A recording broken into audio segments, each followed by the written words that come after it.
রোজা তো শুরু হয়ে গেছে, কিন্তু রোজ রোজ ডাল ভিজিয়ে ডালের পেঁয়াজু বানানোটা কিন্তু অনেক ঝামেলার একটা কাজ। আর যদি ডাল ভেজাতে ভুলে যায় তাহলে তার কথাই নেই, সেদিন আর ডালের পেঁয়াজু খাওয়া হবে না।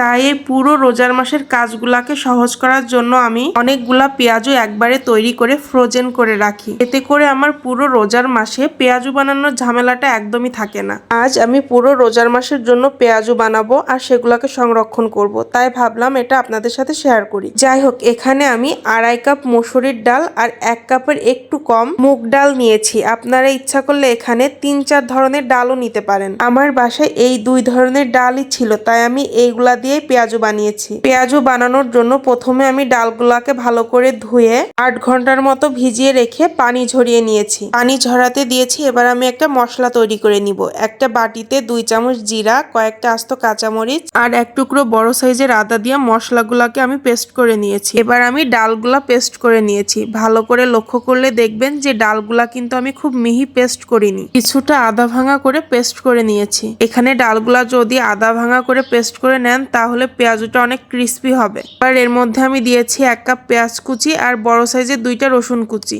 আর দিয়েছি ব্লেন্ড করে রাখা মশলাটা। এখানে মশলাটা ব্লেন্ড করে দেওয়ার একটাই কারণ, সেটা হচ্ছে খাওয়ার সময় কাঁচামরিচগুলা গালে বাঁধলে আমার কাছে খুব একটা ভালো লাগে না। আর আদিয়াত যেহেতু ঝাল খেতে পারে না, এই কারণে এটা ব্লেন্ড করে দিলে ওর খেতে খুব একটা সমস্যা হয় না। এর মধ্যে আমি আরো দিয়েছি লবণ, হলুদের গুঁড়া, ধনিয়া গুঁড়া, জিরা গুঁড়া, পরিমাণ মতো সয়া সস, 1 টিস্পুন চিনি আর 1/2 টিস্পুন বেকিং পাউডার।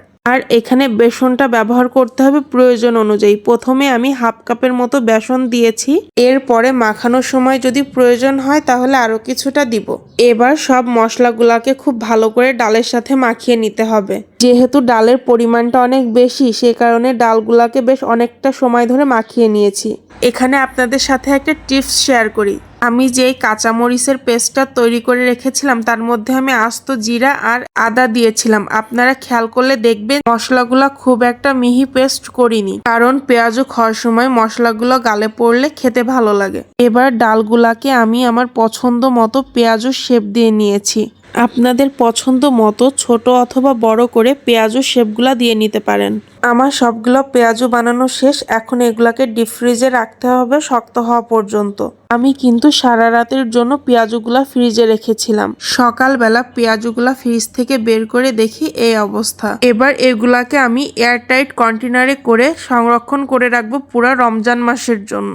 আপনারাও আমার মতো এভাবে বেশি করে পেঁয়াজু বানিয়ে সংরক্ষণ করতে পারেন পুরো রমজান মাসের জন্য। তাহলে দেখবেন পুরো রমজান মাসের ইফতারি বানানোর ঝামেলাটা কিছুটা হলেও কমবে। যাই হোক, আমার ভিডিওটা আজকে এই পর্যন্তই। আপনাদের কাছে কেমন লেগেছে আমাকে কমেন্টের মাধ্যমে অবশ্যই জানাবেন। আল্লাহ হাফেজ।